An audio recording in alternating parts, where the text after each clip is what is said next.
everyone, welcome back to Ease English. In today's video, we will learn a lot of new and interesting daily use advanced English phrases which are very useful in our day-to-day life.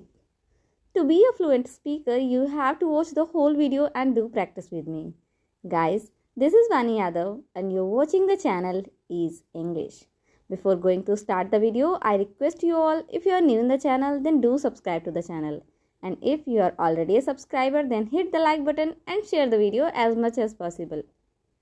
So without further ado, let's dive into the sentences. First sentence.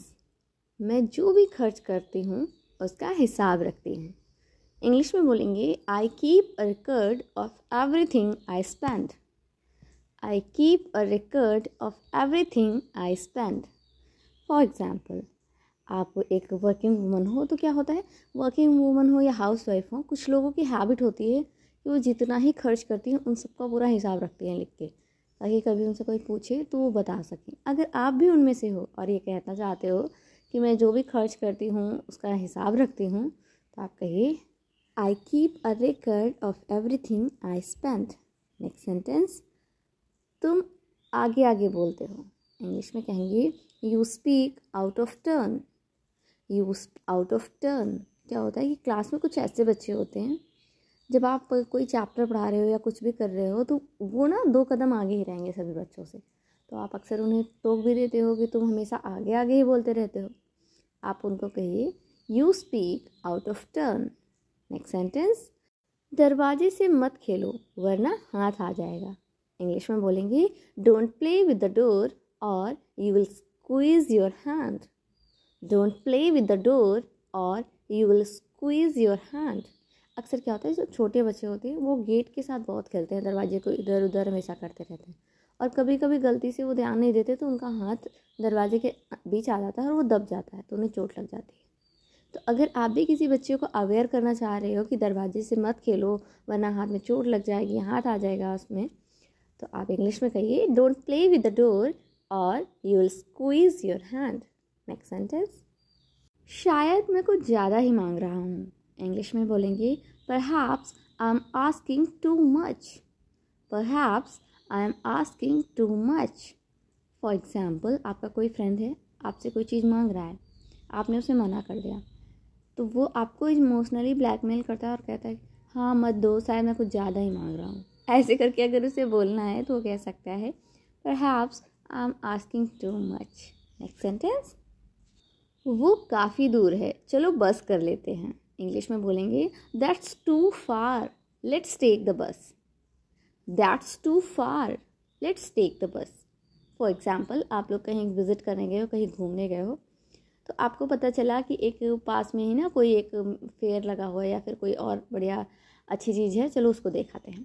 तो लोग जाने के लिए तैयार होते हैं. पहले तो पैदल चल रहे होते हैं, फिर उन्हें रियलाइज़ होता है कि यार ये तो काफ़ी दूर है. तब उनमें से कोई एक बोलता है कि यार वो काफ़ी दूर है, चलो बस कर लेते हैं, ऑटो कर लेते हैं. तो अगर ये बात इंग्लिश में बोलनी है तो उन्हें कहना चाहिए that's too far, let's take the bus. Next sentence. मैं आपकी तरह बोलना चाहता हूँ. इंग्लिश में बोलेंगे I want to speak like you. I want to speak like you. For example, आप किसी पर्सन से मिले और उसकी इंग्लिश फ्लुएंसी इतनी अच्छी है कि आप उसको देख के इम्प्रेस हो गए, तो आप उसे कहते भी हो कि मैं ना आपकी तरह बोलना चाहता हूँ. अगर ये बात इंग्लिश में कहनी है तो आप कहिए I want to speak like you. Next sentence. मुझे करना क्या है. इंग्लिश में बोलेंगे what do I have to do. What do I have to do. For example, आपको फादर ने कहा कि बेटा तुम्हें ये करना है वो करना, मतलब मल्टीपल काम बता दिए. तब आप परेशान हो जाते हो और बोलते हो कोई एक एक करके बताओ ना कि मुझे करना क्या है. अगर ये कहना है कि मुझे करना क्या है, आप कहिए what do I have to do. Next sentence. तुम ध्यान क्यों नहीं देते हो. इंग्लिश में बोलेंगे why don't you pay attention. Why don't you pay attention. For example, आप किसी बच्चे को पढ़ाते हो, ट्यूशन पढ़ाते हो या क्लास में पढ़ाते हो और उसको आप बार बार कोई चीज़ समझाते हो लेकिन उसको समझ में नहीं आती.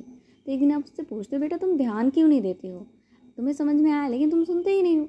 तो अगर पूछना है कि तुम ध्यान क्यों नहीं देते हो, आप इंग्लिश में कहिए why don't you pay attention. Next sentence. इतनी आसानी से नहीं मिलेगा. इंग्लिश में बोलेंगे you won't get it so easily. You won't get it so easily. For example, आपको अपनी लाइफ में सक्सेस पानी है, तो 2-3 फेल्योर हो गए हैं तो आप काफ़ी टूट जाते हो, तब आपके पेरेंट्स या फिर आपके सपोर्टर्स आपको समझाते हैं कि बेटा कोई बात नहीं, फिर से कोशिश करो, कोई भी चीज़ इतनी आसानी से नहीं मिलती है। तो अगर ये कहना है इतनी आसानी से नहीं मिल जाएगी, तो आप कहिए you won't get it so easily. Next sentence, आपकी आवाज़ रुक रुक कर आ रही है। इंग्लिश में बोलेंगे your voice is coming in and out. Your voice is coming in and out. For example, आपका फ्रेंड है, उसने आपको कॉल किया, आवाज़ में कुछ खड़खड़ाहट थी, आवाज़ नहीं क्लियर हो रही थी, नेटवर्क इशू था, तो आप उसको कहते हैं ना कि तुम्हारी आवाज़ जो है ना वो रुक रुक के आती है, बीच में आती है, बीच में नहीं आती। तो आप इंग्लिश में बोल सकते हो your voice is coming in and out. Alright guys, these are the 10 sentences for today. I hope आपने सभी सेंटेंसेस ध्यान से पढ़े होंगे। प्रैक्टिस करिए, कोशिश करिए कि आप उन्हें अपने डेली लाइफ में यूज़ करें। वीडियो अच्छा लगा हो तो प्लीज़ वीडियो को लाइक करें, ज़्यादा से ज़्यादा शेयर करिए अपने फ्रेंड्स और फैमिली के साथ। एंड डोंट फॉरगेट, आप चैनल पे पहली बार आ रहे हैं या फिर चैनल पे पहली बार विजिट कर रहे हैं तो चैनल को सब्सक्राइब ज़रूर करिएगा। मिलते हैं हमारे नेक्स्ट वीडियो में। Till then, bye bye.